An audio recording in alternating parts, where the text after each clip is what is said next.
Komið sæl og eru velkomin í Suðurnesja Magasín sjónvarps Víkurfrétta.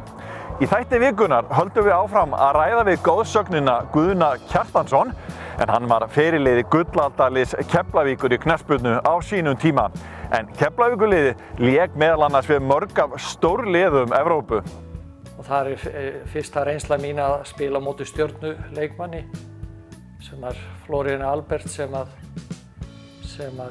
síðan knattspyrnumaður Evrópu 67. Og hann lenti í því að ég hafði víst eitthvað sparkaði niður og hann stóð upp þegar ég ætlaði að biðjast afsökunar og skyrpti bara á mig, og það var mín fyrsta reynsla af topp leikmanni. Við förum á tónleika með Elísu Newman í Kirkjuvogskirkju í Höfnum, einu minnsta hverfi Reykjanesbæjar. Við ræðum við stórhuga en unga bókaútgefendur í Keflavík og förum á skemmtilegt jólaball í Dúshúsum í Reykjanesbæ. Suðurnesja Magasín á dagskrá Hringbrautar öll fimmtudagskvöld klukkan 21:30.